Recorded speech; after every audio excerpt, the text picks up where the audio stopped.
Hello, my friends, and welcome to Fake Nerd's Watch of Loki Episode 4. I am Ben Magnet, the true Ben Magnet, no variant. I am back from the void to tell you guys about this episode. It's episode 5, isn't it?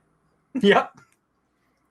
Honestly, I'm really confused because I thought we were here to talk about monsters at work. I'm dressed wrong, so I gotta go.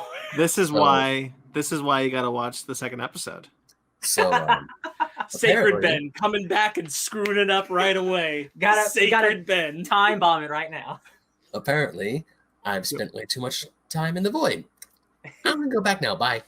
Let's try it. Let's try this. Let's just do it again. No. That was good. That was good. That was actually my whole thing. No, that was actually my whole thing. I even though I messed up, I was like, this is still comedy gold. What's the episode called? I know. Me too. I literally saw this like 20 minutes ago. Journey into Mystery. That's it. That's a comic book. Yes. There's a lot of comic references in this one. Oh my God, Ben, get to the intro so we can talk about this episode. No, Introduce us, Ben. Introduce us, Ben. That's Brandon McClure. That's Ryan Heliopoulos. Oh, Brandon McClure, say hi. Hi. That's Ryan Heliopoulos. I'm in a helicopter. And that is Sacred Sparks. That's true. I am the one and only. Yeah, he is the one and only. This episode is a feast for the eyes of comic book references. It most certainly is. I was looking at all this stuff. I was like, I don't even know half of these, and I know there's some stuff. This is definitely one of those episodes you're gonna want to rewatch just to try and look at the background and be like, did I miss the first time? I've seen this twice. I knew I wouldn't have time to rewatch it because it came out literally today. But I did watch a YouTube video, so that's how I saw all the Easter eggs I missed. Yeah. The Thanos copter. Caught that one. Yeah. That was funny. It's just so stupid. I can't believe it. Like that means there is a timeline where Thanos created a helicopter. Ben, like there's like in Thanos' early appearances, like he has a Thanos copter.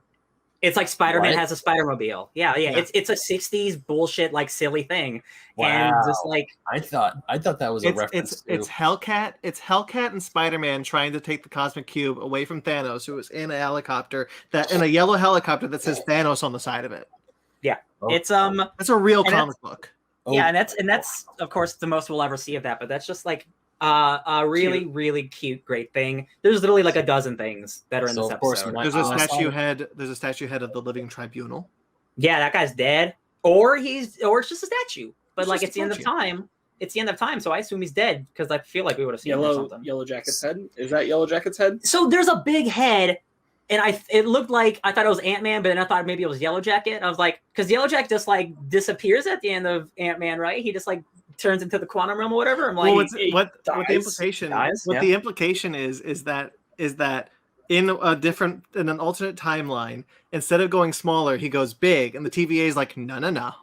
Yeah. Oh, okay. Yeah. Maybe he went to big Yellow Jacket. Okay. Yeah. God, what else was there? The biggest. Okay. We gotta push it to the end because there's so much Kang shit in this episode. It's stupid. It is stupid how much Kang is in this episode. But what else was there? God. There was a tiny Thor. Throg. Wait, that was Ben, Frog? It was Frog. Were you watching this on your phone? Yeah, it's a frog in that thing, my guy. Frog. I saw that the first. So I watched this at midnight, and then I watched it earlier today with Zara. And I when I watched it at midnight, I stopped it. And I rewound. I was like, "Nah, no way." And sure enough, Throg. Yeah. All I saw was the helmet, and I must have not been focusing on that because I saw Mjolnir and I saw what looks like a tiny Thor in a thing. I couldn't tell what it was, and now that's Throg. I'm really mad I missed that because I was hoping to see some Throg reference throughout the whole episode because we got Alligator Loki. I'm like, where's Throg? Alligator Loki is new to canon, but Throg is an old friend of comics.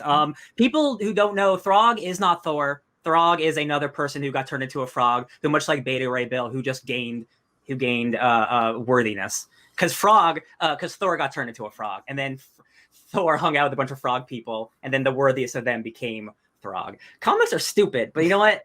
Just like the Thanos copter, it could just be a fun little thing. It's canon now, just like. No, okay, not gonna lie. There's other things in the background, like the Dark Aster. That's right. Yep. Which was cool because if you're an MCU fan, there's also bits and pieces that you can pick out through that. There is also the escape tower that that Red Skull escapes in the first Captain America movie. That's there. That was. Yeah. Of course, we see a destroyed Avengers Tower in the very beginning. Do we? Was it Avengers Tower, Ben? Ben, if you did couldn't you tell, read it? Ben, if you couldn't see that was a frogman, you definitely didn't see that it said Kang on the side of it. Not Kang as in Kang. There's a villain named Mr. Griffin who's actually Nathaniel Richards, and he works for Kang Enterprises, Qeng, and that's another corporation that Kang actually runs. The Kang Foundation is broken through, you guys. This is not a Mephisto situation. We know Kang's coming. There's no other way to like. Well, but even the Elias, is from a Kang comic, and there's that's. I'm saying it now. That is Chronopolis. It has to be. And the thing we briefly talked about it, Sparks and I, I'm not expecting, I am not 100% expecting Kang, because that's just what my heart wants. But also, because I don't want to get Mephisto again. Not that was a disappointment, but all roads were leading to that, and then it wasn't. I don't want it to be that again, because I don't want to be disappointed. Sorry, go ahead, finish your thought. But this isn't just a cookie crumb trail. This is heavy stuff that's tied from the comics. That stuff just tied from the show itself. There is no other character it could be without this being a little bit then what's the point of setting all this up? Right. I would say that if it's not Kang, it's tantamount to not having Agatha be the bad person at the end of WandaVision. Yeah, because it has to be somebody new, or it's just going to be what? It'd be evil Loki. It'd be like you were trying to Ralph Boner us for the whole series. Oh, and imagine Ralph Boner is the villain of the end of the show. Honestly, I'm not going to say that there is no way that a different villain being in the next episode, being revealed as the person behind the TVA, couldn't satisfy me. Yeah, I find another Loki, maybe. But that would be satisfying. God, no. If it's another Loki, I will honestly hate this series. That will be. Honest to God, this series will go from my top of the Disney Plus pile all the way straight to the bottom. So, I love this episode, and this is the rare thing of all these Marvel shows where all 5 of these episodes I've really, really enjoyed, and that makes me feel like they know what they're doing and they know the expectations of how good they've set themselves up for. They cannot, especially with what we know that's going on in the future, and the character's already been cast, but there is no other character or scenario where it's not Kang, because otherwise, even if it's not, that's just they've set themselves up for disappointment in a way. You would have to. It has to. If it's not Kang, it has to be someone else who is also going to be important. Who is that powerful in the films going forward? Because anything less than that would mean that it has to be resolved in this next episode, and that will not be satisfying. Yeah. This feels like it's gonna explode out of just this episode. One of the things that I've really enjoyed about the show is that, for me at least, and I know that you guys have all enjoyed it, but for me, every episode is better than the last. Yeah. I said last week that last week's was my favorite episode so far. This week is my favorite episode so far. I adore this episode. I had chills down my back on multiple moments of this episode. Richard E. Grant, give him an Oscar. I know it's a TV show. Give him an Oscar. Emmy. No, really good. I don't care. I don't. No. I know it's a TV show. Give it an Oscar. Yeah. I love him as classic Loki. Oh man! But what's great is he's classic Loki, and I know I expected, but I don't know about you guys, but I expected him to be evil classic Loki, right? He's the one who maybe he won, or he was just he is what Loki truly becomes. He's not. He is Endgame Loki, who got to have a happy ending, and then it got taken away from him. Well, I think the events are probably similar, but also not entirely the same, because he's got that look. So no, but he literally said in the episode, no, I know everything was the same. He just looks different. Well, he doesn't know what main Loki's life was. All he said is that he tricked Thanos in the same kind of moment. That doesn't mean that the lifeline was. Well, it also opens up another thing where it's him tricking Thanos didn't create a branched reality. He was able to live a very long life after he tricked Thanos. What created the branched reality was him deciding to leave the planet, which I found interesting. Mm-hmm. He got lonely. Yeah, I love that scene. I love that scene where Tom Hiddleston Loki is actually, I'm really curious. I thought we were supposed to die with Thanos, and he's like, I get that you guys like knives, but I didn't want to die. Yeah. I like that a lot. Yeah, boastful Loki goes out exactly how you'd expect someone named boastful Loki to. Like Alligator Loki is my favorite thing ever. I just love how in the beginning of the episode he's like, there's you, and there's an alligator version of me that I don't think that's the straightest thing I've seen all day. Yes. No, I mean honestly, at this point, yeah. Because he says that he's like, and there's an alligator, which I'm sad to report isn't even the weirdest thing I've seen. Yeah, man. And I was worried that the alligator would talk, and I'm glad he didn't. Yeah, just like nice. And it wasn't even like they used him for like big eyebrows or anything. He was just an alligator. He's just an alligator. That's what made it with funnier. Because like a monkey helmet. Yeah, like he didn't have magic. He's just an alligator, and like that's what made him great. I really like there's a bit where Mobius is just like, where did are you sure he's a Loki? Like, it's like, I don't remember an alligator version of you guys. And it's like, well, he says he's a Loki. He's like, well, I mean, he could be lying and playing the long game, but I guess that would make him more of a Loki, wouldn't it? He is green. So he is green. He's green, isn't he? So last week, I was pretty sure that Ravonna Renslayer, which is a dope name, I was sure that she was in the leagues with whoever's running the TVA.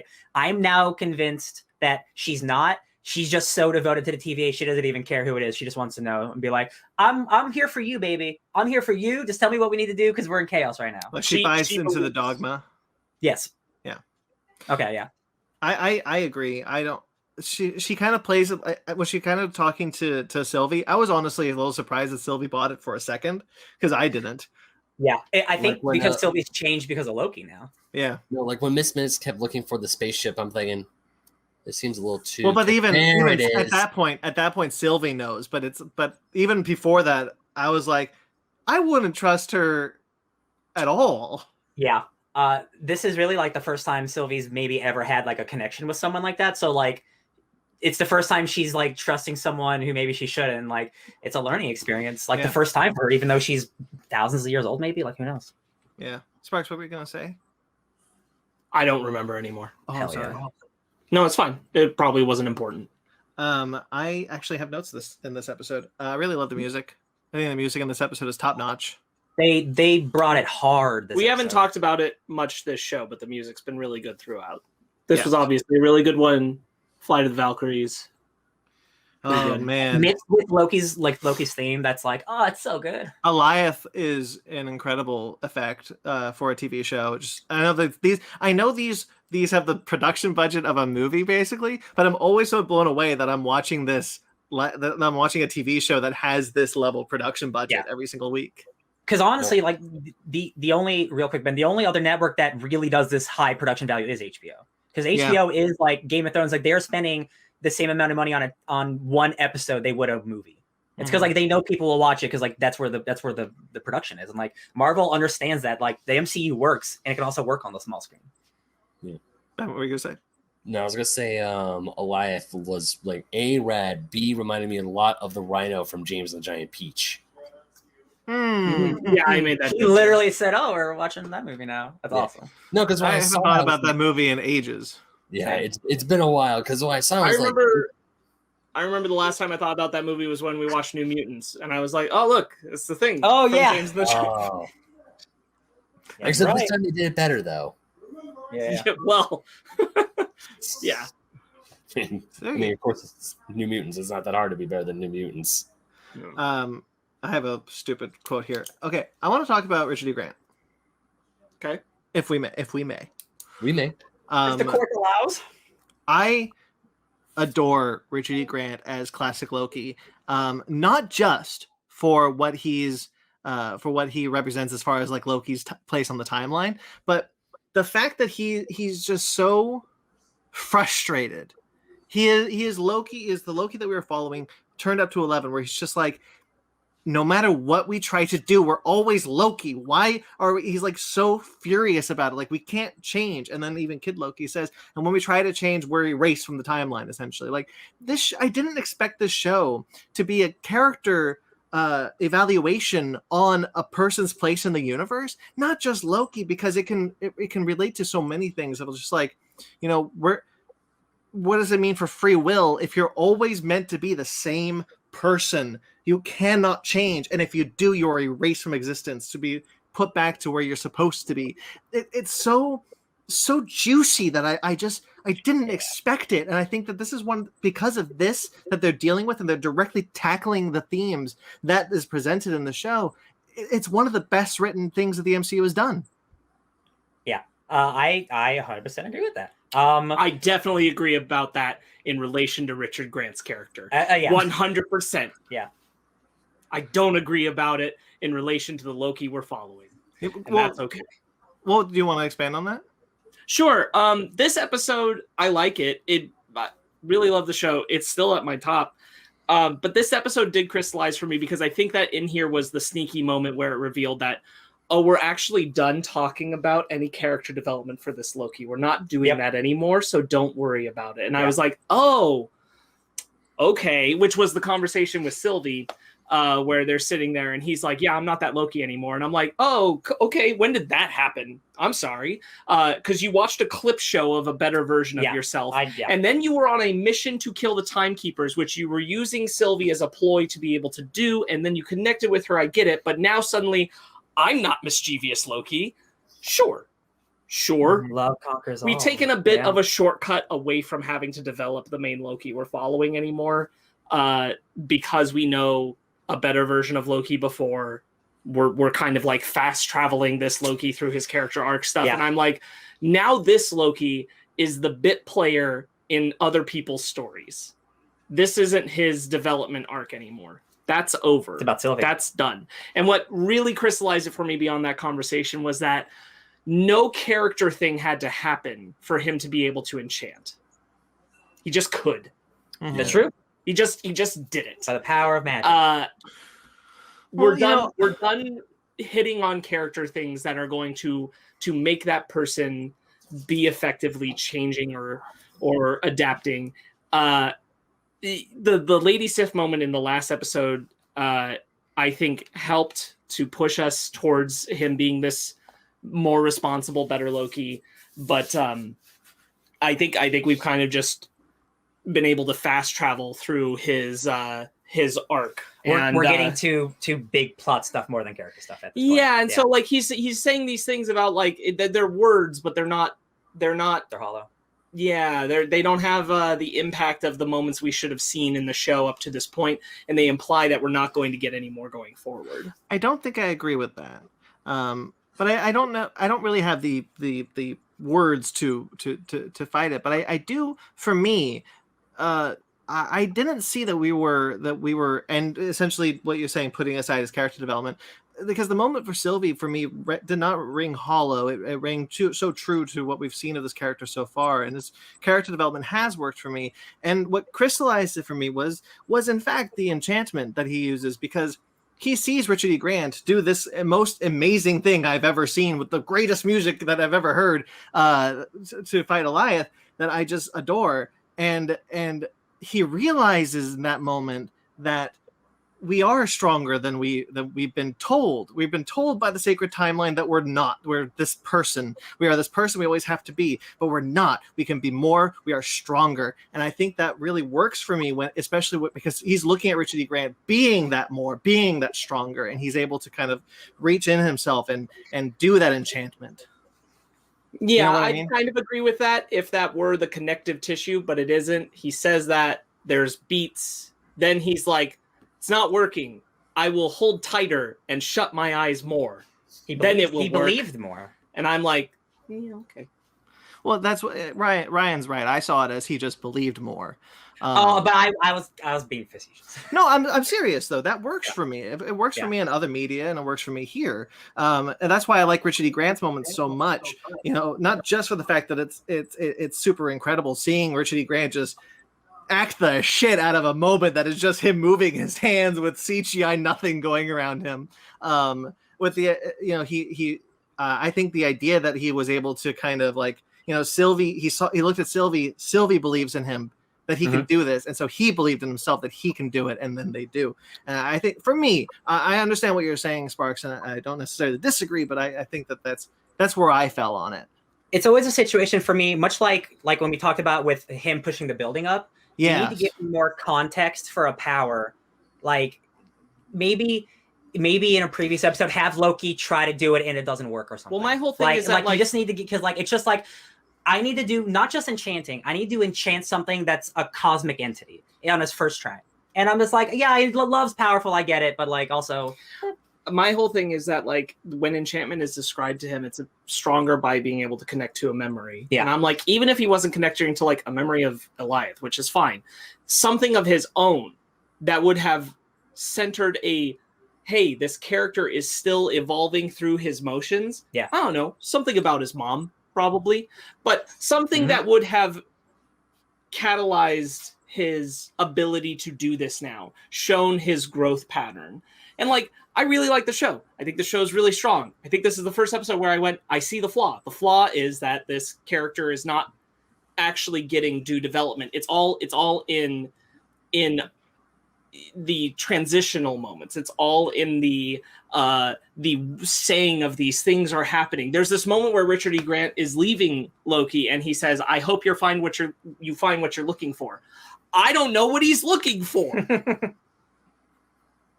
He's looking, and he's the main character of the show. I don't know what he's looking for. I don't know. He even says that. He even says when he's talking to Sylvia, what are we gonna do after this? And he's like, I don't know.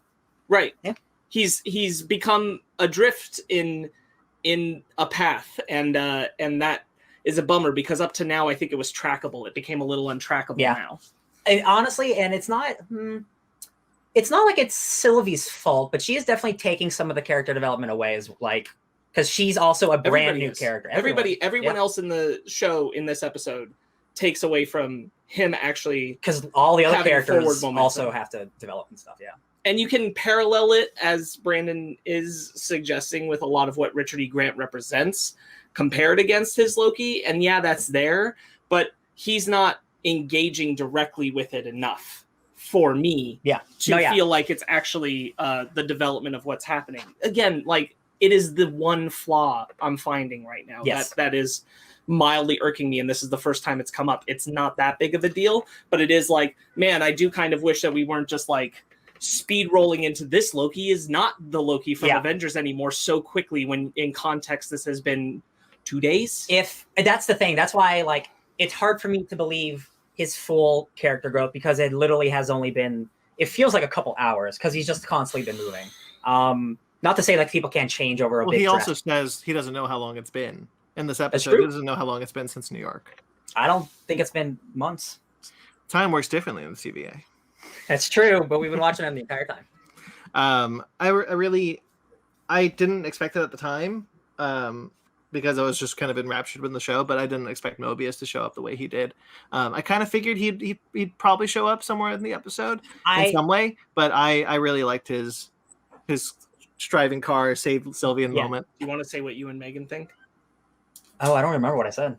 He's a Loki. Oh yeah, I think he's a Loki now, because only Lokis survive. Mm-hmm. Only Lokis appeared in that world. Every variant we saw that wasn't Mobius was a Loki. Yeah. I actually have a question about that. So the people behind you, Ryan. Yes. All of them. Lokis. If you notice, there was a man who did a green bolt. That's a Loki. Oh, okay. I thought that was Richard E. Grant who did that. No. He says, so this Loki says, President Loki. Which one of us are you? Referring to this all as us, as Lokis, which is why the betrayal moment happens, and Richard E. Grant gets so upset about it. He's like, all the Lokis can't even just stay out. They all do the betrayal because they're all Loki. I see. I thought they were just. I thought the horns were just in tribute to their president. I wasn't sure if they were Lokis or not. And not that it changes anything. I was just curious. Yeah, I mean I thought them doing magic, for me, it was that's not normal people shit.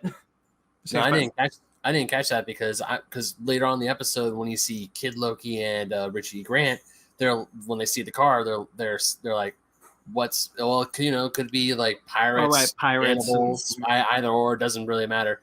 So I thought that maybe that the other guys besides President Loki were just dudes that hey, follow me and I'll give you stuff. That line does imply that there are other beings on this planet, on this void, not necessarily Lokis. Pirates and cannibals, also Lokis. Mm-hmm.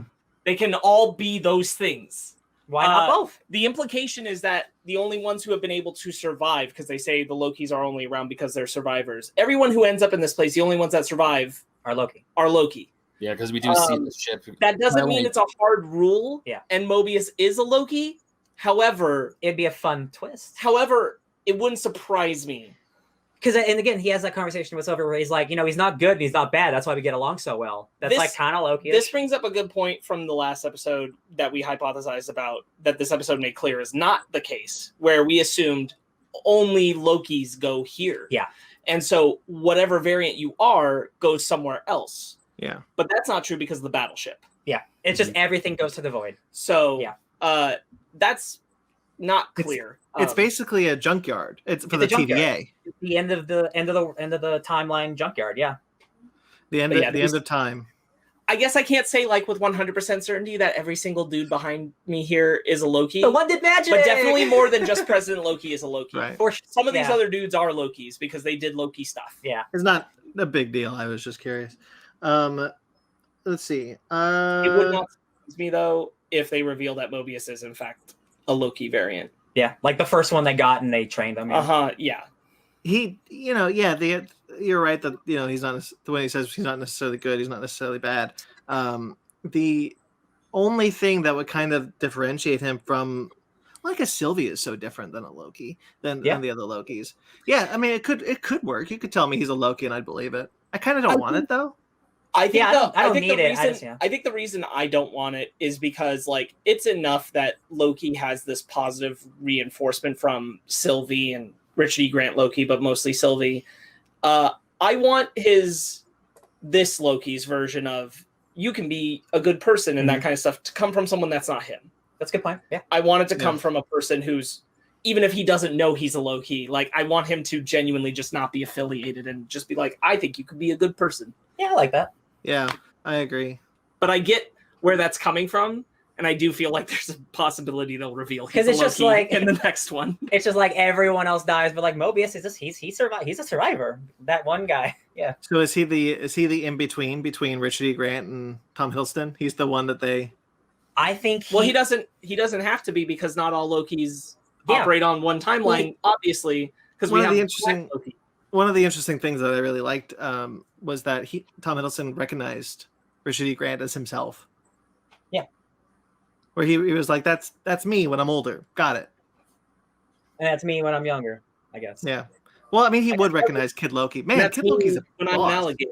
And that's me when I'm different. Yeah. So Kid Loki killed Thor in his timeline. Yeah. Well, okay, so that might classic Loki says that like respect him because this is his domain for some reason. Maybe he's the one who turned Thor into a frog because there's one appearance where Loki does turn Thor into a frog and not actually kill him. Right. Because the frog origin doesn't have to be the comic origin. I think they're just saying his domain because they made him leader, not because this is like his world. Yeah. Because this is just the void. This is just the end of things. I think it's just because he's the Loki they put on the throne. Okay. I thought it was because he was the only one of the Lokis to kill Thor. Mm-hmm. But that was a bit of a respect. But that doesn't seem like something that Richard E. Grant's Richard E. Grant's Loki would revere him for. Yeah. So and it doesn't even seem like Kid Loki's happy about it. No, he's not. He says it. He says it like he's not happy. I wonder if he didn't kill Thor in the same way that like Loki killed his mom. Yeah, like an accident. Yeah. I mean, it could be. I do like that Kid Loki is like. I'm not saying that I'm happy that Kid Loki killed his Thor. No, I'm saying that I think it's really interesting that Kid Loki is remorseful. That he, when he says it, he's like, "Yeah, I killed Thor," and it's done in the way that like, much like Richard E. Grant now has also changed his life over the years. Like Kid Loki had a lot of time to think about it, and like. Or at the time he regretted it. Like maybe it was an accident, but I like the remorsefulness of it. Like it was never meant to happen because he didn't want to actually happen. Unlike what Tom Hiddleston talked about early in the film. It makes me just hope for the future that like, because I know Hemsworth is like down to play this guy forever. We have another Thor movie coming out. If like this will be an opportunity to have Thor and young Loki hang out, and young Loki get to have the Thor that he never had, and that would just be excellent. And like I'm just thinking of the comic stuff that they did with that. I'm like, man, the future is just so ripe with possibilities. Loki better be there. That's all I'm saying. He'd shoot a guy's arm off or a hand off. I love it. I'm not gonna President Loki's arm. I'm not gonna say that I don't like President Loki, because I think President Loki's in the show just as much as I probably wanted him to as the show was unveiling. Oh yeah. I do wish he hadn't been in the marketing. Yeah. I'm not mad about it because I always thought it was our Loki. Me too. And when it turned out it wasn't, I'm like, when it turned out it wasn't, I was happy about that yeah. too. I just am like, it felt another of the DB Cooper things. To me, maybe less egregious, where it's like, I think we're really throwing you off on what's gonna, like, I don't mind being surprised. I just kind of wish I didn't know about it, wasn't anticipating it. Yeah. That's the marketing fault. I mean, I am glad. I know. I'm no, saying I know. that. Yeah. But I think that he ultimately is in it the amount I would want him to be for what this show actually is. No, yeah, like 10 minutes. Yeah. Too many Lokis. Ben, what were you gonna say? I was actually gonna kind of echo what Spark said a little bit because once the episode started and we see President Loki and he was only there for a few minutes when we like moved on, I was like, marketing kind of told me that he was gonna be there for like a thing. Like, I'm also glad that it wasn't, because I also, like Ryan, I thought that was our Loki trying to do something and just like screw the timeline and everyone turns on him. But then I was like, I probably would have liked it more if he didn't show up in the marketing, because one of the things I was looking forward to was like because obviously it's Tom Hiddleston, it's the same actor, and I'm thinking, how does our guy turn into that? I was looking forward to that. So the interesting thing about the marketing, going back before the show came out, is that we were led with the DB Cooper thing and President Loki to which connects the two, that this was going to be more of a time shenanigans show. Loki and Mobius hopping through time doing shenanigan things. That ended up not being what the show, and I totally forgot about that until literally just now. That the marketing sold me on a completely different show. Yeah, it is. I mean, it is a hopping show, but definitely not really time. Yeah, I mean, it's not like Loki goes back in time and pretends to be DB Cooper for a bit. No, yeah. That's what the trailer sold us on. Such a weird bit. Yeah. Again, that's why I try not to watch like every trailer that comes out, because like after a while it's like you see everything.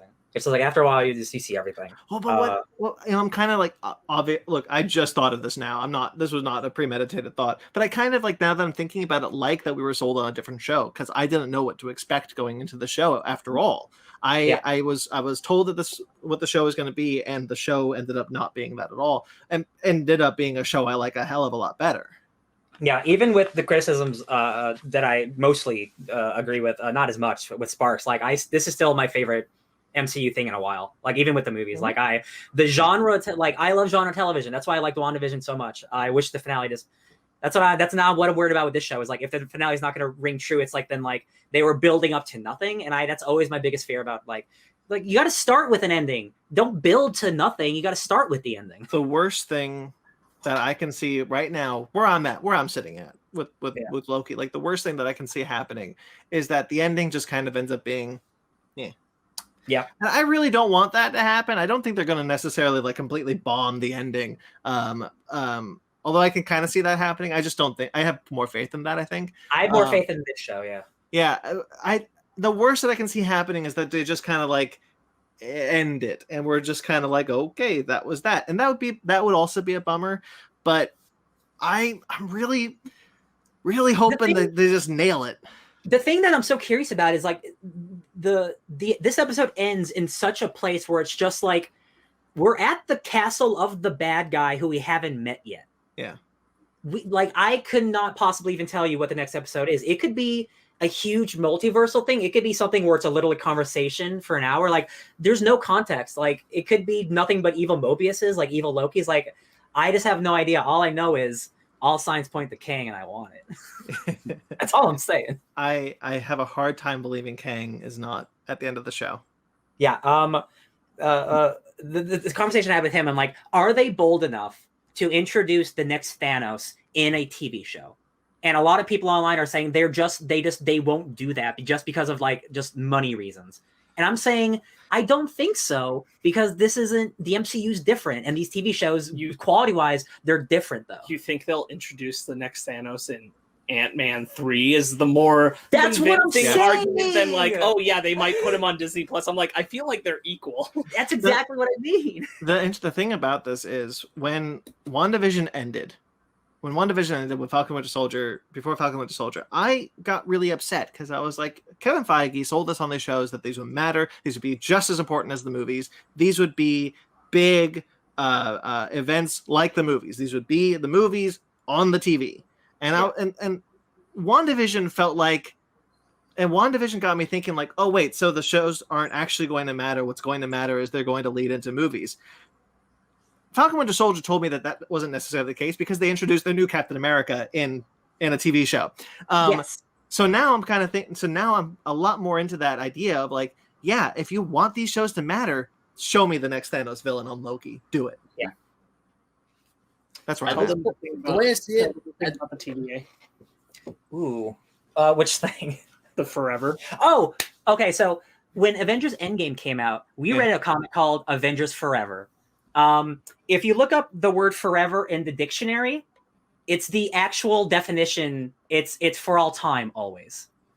Oh. So Kang's most famous story, Avengers Forever, is also like the slogan of the TVA. I'm just saying, like, what's the big creature's name? Elias? Eliath. That is literally another time emperor that Kang fights and like beats and takes control of his kingdom. So like Kang is now like he has control of this other evil creature, and he's like now it's just his guard dog. Like Kang is so strong; he's so much stronger than Thanos. It's stupid, and I'm just like, are they really just going to introduce him on Loki? I can't. I will lose my mind. Again, they introduced the new Captain America on TV. I know. I'm just like it's really exciting, but also like if it's just an evil Loki, I'm going to be like, oh boy. Oh, it would depend. The show so fast. It would depend on how well it's handled. I don't personally see a way where it's handled that well, but I can see it handled in a way where I'm like, all right, I guess so. I guess I honestly I've really enjoyed these 5 episodes. So like no matter how bad it is, like I can always come back to like Lamentis or something, and it's like, man, this is so dope. This is super dope sci-fi. I think the awful part is like if it is an evil Loki, even if it's handled well, like the show will like go from high to we're at least at like Falcon Winter Soldier level now. Yeah, man, well, I think I still like it more than Falcon Winter Soldier, but I definitely see what you mean. Like it's that Game of Thrones syndrome, man. But if you trip that ending, then it is. Yeah, it sours you. It sours you. Yeah. Ben, you were trying to say something. I was trying to say something. I was going to say is that the way Marvel is now with the TV shows and everything, with the TV shows and the movies finally coming back out, I'm just along for the ride. If they want to introduce the next Thanos on a TV show, freaking do it. They have the way I see it, they had all of us, because all 4 of us have been watching these films since the very beginning. And we're this deep now. What's there to stop them from showing the new Thanos in a TV show? And people have been watching the Marvel shows and then canceling the Disney Plus subscriptions and then re-upping them again just to watch the Marvel shows, and then they're done. So what, you save a couple weeks money? Yeah, unless like you actually need the penny pinch, saving $5 per 1 month, I think that's so silly. You know what? I would understand it if it was like a month, but like the gap between WandaVision and Falcon Winter Soldier was 2 weeks. The point I'm trying to get at is that they have us hook, line, and sinker. Nothing is gonna stop them. And of course, the second if they do reveal Kang the Conqueror in Loki, everyone's gonna lose their shit. Yeah. You're gonna be like, holy crap, that's Kang the Conqueror. That's the next big bad. Let's go. And like the press would be huge on that, because I'm like, of course, because like the ramifications already of what Loki's going to do for the MCU are super big. Think of all the movies that are going to be multiversal. I can't even imagine what this next episode is going to be. Like I'm pretty pumped. And also, there's a Black Widow movie coming out this week, so hot dog. Oh shit, yes there is. I'd rather if it was another episode of Loki. Yeah. No offense, Black Widow. Yeah. Do you think it's Jonathan Majors though? Yes. Or do you think we see a different age of Kang? Oh, that's a good question, actually. Oh yeah, like older, younger. So absolutely, if they didn't want to do super CGI, which I don't understand because this whole show CGI, they could do like an Immortus where he's the Egyptian Kang, or they can just do like Nathaniel Richards if he just wants to be a dude in a business suit. Although that's kind of hokey if you're going to be in a big Castle Limbo is what his place is called. Castle Limbo. It's pretty cool. That's what it's called. I pray that it's Jonathan Majors, because again, he got cast. I mean, I love Jonathan Majors, so it would be great. He got cast way early. But I'm also really into the concept of like seeing the different iterations of Kang. Yeah. in many different ways for the rest of the MCU? the next few phases. I 100% see Immortus, Kang, Iron Lad, like all these different, because this is going to be like, if you want to have a Thanos level villain, I guess me like show up I guess me wondering, like, I'm assuming the one in Quantumania is a younger Kang, not the youngest Kang, but a younger Kang. And I'm assuming that the one we're going to see in Loki is like near the end of time. So Kang. his name's Kang Prime, like the one who's at the root of the pack. It's Kang Prime. So like he's the oldest one. Right. Yeah. So I'm assuming we see the oldest Kang. Yeah. And that could be Jonathan Majors aged up, I guess. But I'm wondering if like we do see a different version and we see other version Kang Quantumania just to immediately get the audience on the like, you're seeing Kang.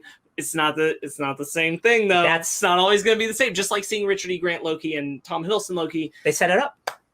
So I think that what's interesting is that, you know, what we've talked about with WandaVision, Falcon Winter Soldier, Young Avengers are coming. There is a movie or a show down the line, in the Phase 4, whatever, called Young Avengers that these people are going to be in. I'm willing to cut off my dick for it, but I'll cut it off for you. Cool. If it doesn't happen, I'm screwed. Kevin, please. My life is in your hands. But if I think what would be really interesting is if in that show we have Iron Lad, who is Kang. Right. It's just like every couple months they keep giving us a new Young Avenger. We got Kid Loki. Like they're just like teasing us with like a cat on a stick or whatever. I'm just like, it's gonna happen eventually. It's gonna happen eventually. Did you say cat on a stick? Yeah, like a you know, a thing on a, I don't know. I'm bad. We probably meet two more before the year's over, right? Because we meet Hawkeye and Miss Marvel. And again, they're probably gonna do young Avengers plus the Champions like combo. Oh, I'm already, because Kid Loki and America Chavez have been introduced. I'm sure we're getting both Young Avengers incarnations and the Champions. It's just one team. Yeah. All the youngins. Anyway, I don't have much else actually. I got nothing else. Yeah. A visual splendor. It was really nice seeing a big spooky monster. I'm always a big fan of skulls. Big skull fan here. I cannot tell you how much I love. It's probably my favorite thing in the MCU so far, of just Richard E. Grant making Asgard and fighting Goliath, and that whole with the music was just, and then when he says glorious purpose and laughs is just so good. I couldn't believe it. I was just so enraptured in that moment. I just love it so much. Also, Loki hugs Mobius, and I was really into that. That was really yay, good. friends. It's beautiful, but then he says to Sylvie that you're my favorite, and I'm like, you sneaky dog. Because he can't tell Loki that he loves him. Yeah, that's cute. Yeah, man, super stoked for that finale. Oh my god, multiverse of madness, baby. I hope I really hope they nail the ending, because this could be. The next show is What If. I'm sure that this dovetails into What If directly. We've entered Kang Station, everybody. All aboard. Your conductor is here. Yeah. I'm confident that it's Kang. I really like, we didn't really touch on it, but I really like Wunmi Masaku's one scene in this, which is the interrogation scene. B15. Yeah.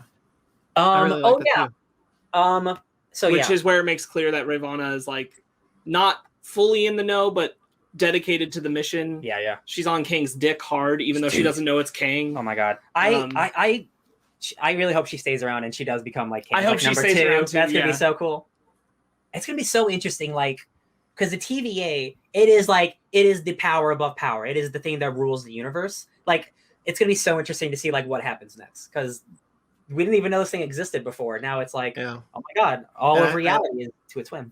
I love the idea that like after this is done, then anybody, even a Loki, could be whoever they want to be on the timeline, and not have to eat the wrong neighbor's cat and then get trimmed.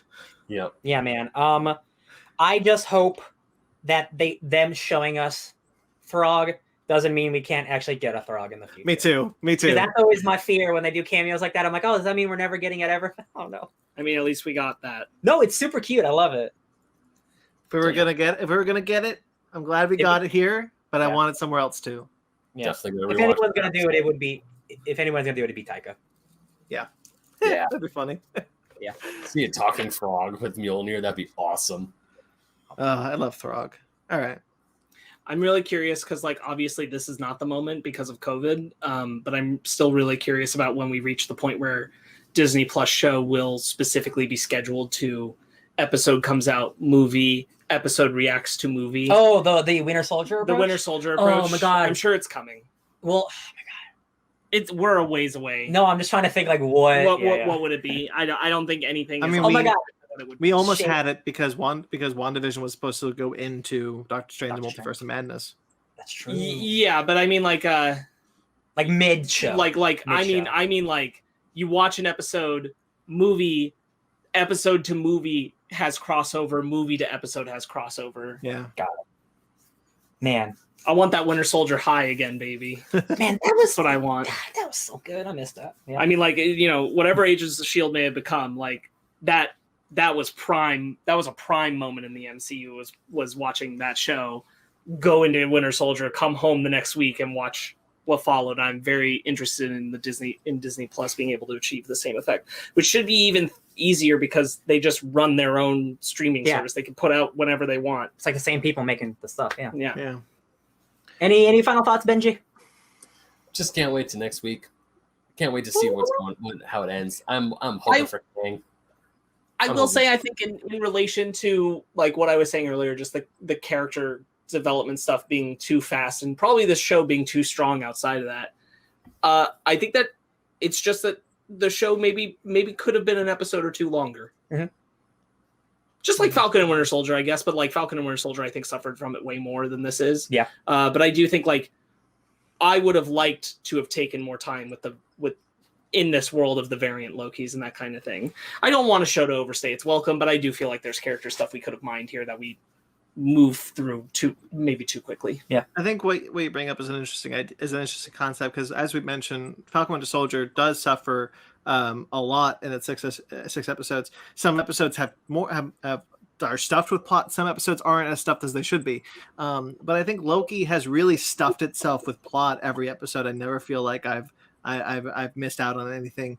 But I do think that going forward, as Marvel Studios learns in this new TV realm, we will start to see, I hope so, more 7-episode hour-long dramas, or maybe a 9-episode half-hour-long drama. They're not so attached to the 6-hour format. I just want them to let it be as long as it needs to be, and I'm wondering if maybe Loki needed to be not necessarily 2, but like 1 episode longer. Yeah. Maybe there needed to be a little more character stuff here, especially for our main Loki. Maybe there needed to be a little more time earlier in the show to actually show the TVA dealing with all the branches that Sylvie set off, rather than saying we took care of that off screen. Yeah, that's definitely something that has not been addressed. That's a good point. I did notice that at this point where I was like, oh right, weren't there supposed to be a ton of branches? Guess that happened. Guess that wasn't a problem. I was going to ask you guys. I was like, did they do something about those extra branches that Sylvie set off? Because I remember when they were trying to find them. Literally the 4th episode, like at the beginning when we see Owen Wilson's Mobius and Ravonna at the TVA, they're just like, well, we finally got the branches under control. And I'm like, cool. We were doing a whole character episode with Loki and Sylvie. And meanwhile, the TVA took care of everything. We're not going to look at that at all. Yeah. I would have actually liked to see them see total chaos and crazy shit go on. But I don't like hold it against the show because like I don't think it's super relevant, other than in the sense that like the 2nd episode cliffhanger makes me feel like it should be, and then it's just not addressed. I do think that Loki throwing a building back with his brain is still something that maybe the show should have addressed at this point, but it doesn't look like it's going to. I'll wait for the director to say something really silly about it. That's maybe a flaw. But this may be a bad analogy for it, but it's kind of like especially since this is a much weaker property than Loki. It's like an Army of Darkness moment where you see the robot zombie and you go, hold up, what? And they never touch it. Wrong. Did you say Army of Darkness? Or Army of the Dead. Army of the Dead. There you go. This is the episode where I started to feel maybe this needed one more episode just to properly run out its character growth, its themes, its arcs, for everyone to have enough time. But that being said, it's still, I think, the strongest of the three Marvel shows so far. That moment when he throws the thing back, that moment's been recontextualized for me almost.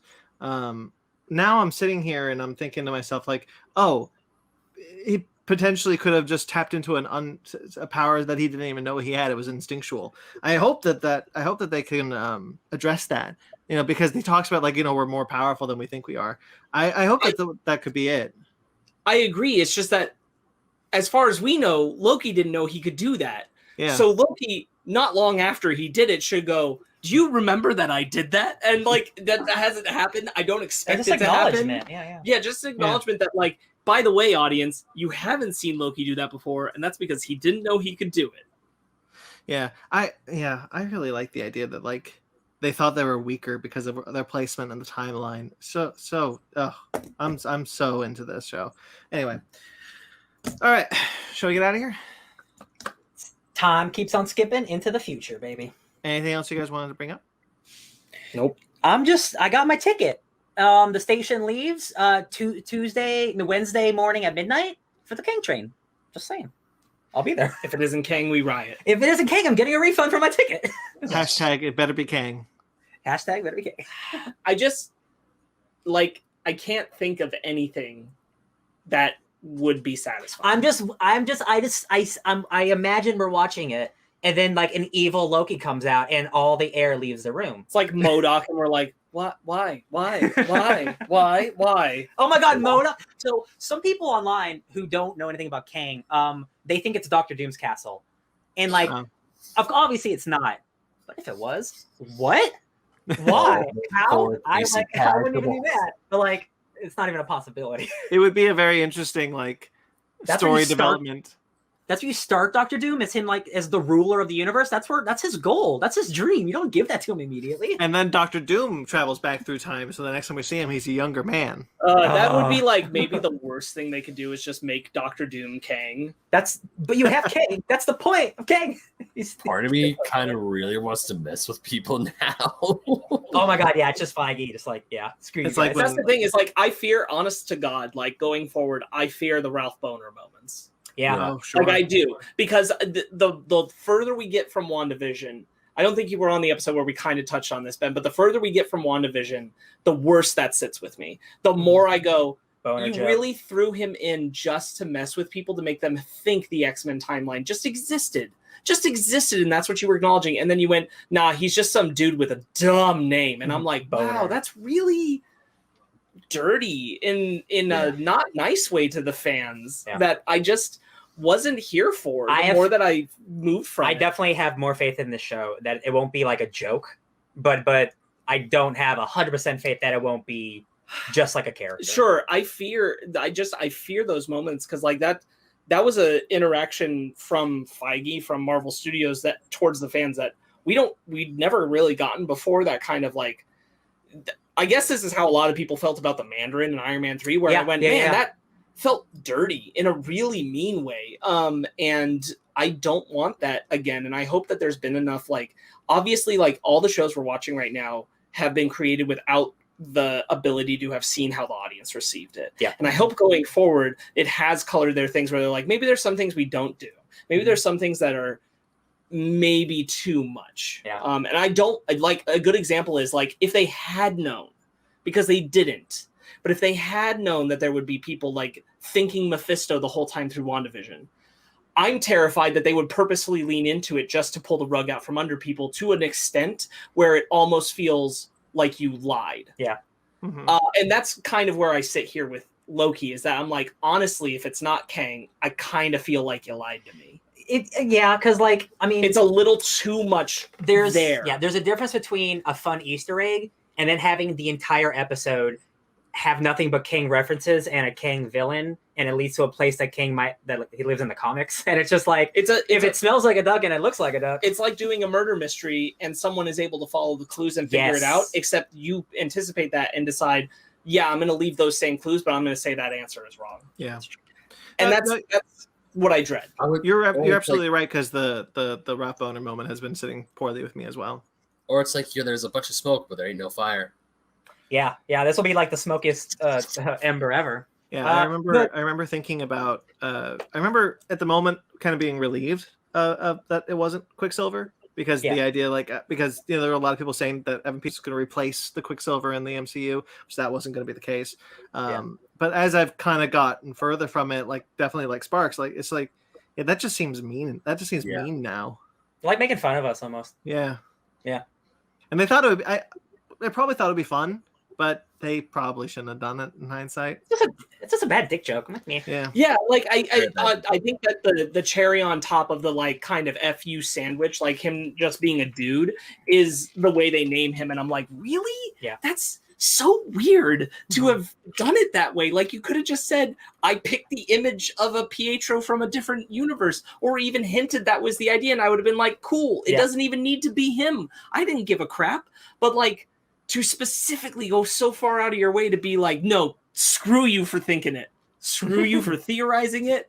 F you if you like those movies, because we're not referencing them ever. And you're the boner. And it's only a thing that it doesn't mean anything to the characters in the world. No. That's just to screw with fans. And I'm like, that's so weird. And also, if you're not a fan of the X-Men, then that doesn't make any sense to you. The amount of people who had to explain to their significant others and friends and family, my father, why he was there when they were in the middle of the show. And it's why is that important? And I'm like, well, you see. Let me show you this YouTube video. Yeah, exactly. And then to have it all come out and it's well, why was that important? And I'm like, you're right. I guess it wasn't. I guess it was really stupid. Yeah. So find out next week if we feel this way about episode 6 on Loki. God, I hope not. Oh boy. I've been I really like the show. I really hope they don't screw it up. Yeah, I'm with you, Brandon. I'm 5 out of 6, baby. Let's hope this is the one that sticks the landing. Man, one of them's got to do it, right? Law of averages. Yeah, out of 3. Yeah. Yeah. All right. Shall we get out of here? Yeah, let's do it. All right. Okay, so that's Loki. Hope you guys enjoyed that. You can check out our other episodes of Loki. Maybe you're doing a Loki rewatch leading into the 6th episode coming out Wednesday. Maybe at the same time, maybe you want to watch our Fake Nerds Watch series on Loki. So that you can go back and check those out. Make sure to like this video. Make sure to subscribe to our channel. You can check out our other shows, such as Fake Nerd Book Club, Fake Nerd Basement Arcade. That's the show's not out yet. Basement Arcade pause menu. If you want to check out more Fake Nerds Watch, reference to this episode, Lovecraft Country. We did a Fake Nerds Watch for Lovecraft Country. Ruby's Jonathan Majors is in that one. Yeah. Jonathan Majors and B15. Wonmi Mosako. Mm-hmm. Yeah.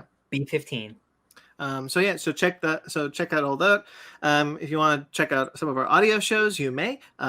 We would appreciate it. You can check out, obviously, the Fake Nerd Podcast is audio and video. We go live every Sunday. I also have Conversation, which I was leading to. But Fake Nerd Podcast goes live every Sunday, and then the audio drops the day after. We are talking about Black Widow this week. We are talking about the MCU newest episode, Black Widow. I figure we skip it. We're not deep in the MCU, so. All right, we are talking about Space Jam. I gotta know about Budapest. I hate you. I hate you. I want to strangle you. Get ready. Gotta know about the hospital fire. Oh, Dracov's daughter. Oh, the Ledger. Want to know all about him? Oh, did you guys watch the Marvel Legends for the Black Widow that dropped? Yeah. Right Yes. Yes, me too.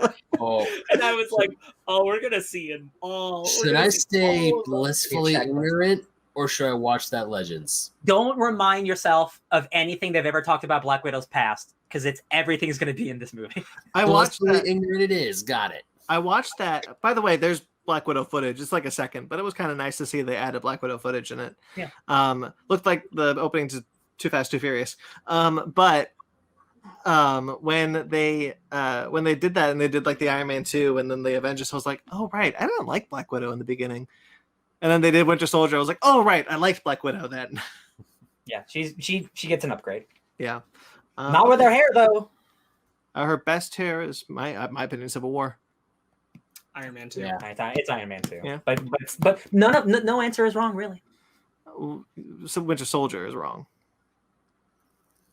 I won't even say that.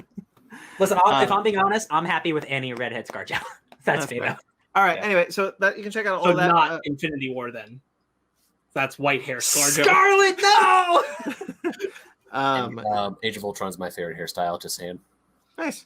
There we go. Find out which hairstyle we like better in when we review Black Widow. Check it on Fake Nerd Podcast, where we rank Black Widow's movie by her hairstyle, depending on which Marvel movie we thought her hairstyle was best in.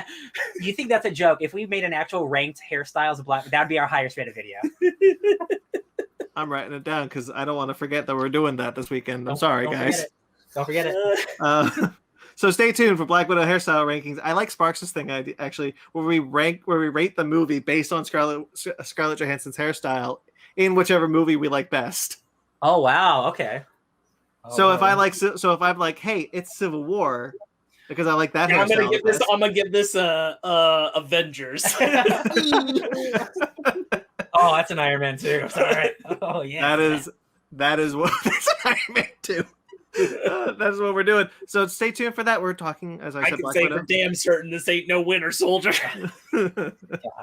God. That's gonna be fun when we forget about that. Will we though? So yes, every Sunday we go live, and this week we're talking about Black Widow, as we talked about, and we got book clubs and news and things like that. Richard Donner passed away, so we'll talk about that this week, sadly. Yeah, and that's it. All right. So you can find us on Twitter, Instagram, and Facebook, all at FakeNerd Podcast. I'm at BT McClure on Instagram and Twitter. Ben? You can find me, the sacred of all Bens, at BenMaggot27 on Instagram and Twitter. Yeah, I liked your variant better, Sparks. Oh. You can find me really enjoying that Ben makes these jokes about things. He's like, I get it. He hasn't seen that episode. At Sparks Witty on Instagram and Twitter, SPRKZ Witty. Ryan? If you guys need tickets to board the Kang train, you can find them at DJ Tony Snark. All right. Ryan, I need an extra ticket. I got that. For the Kang train. I got the hookup. Like this video, subscribe to this channel, and until next time we see us, guys, stay fake nerds.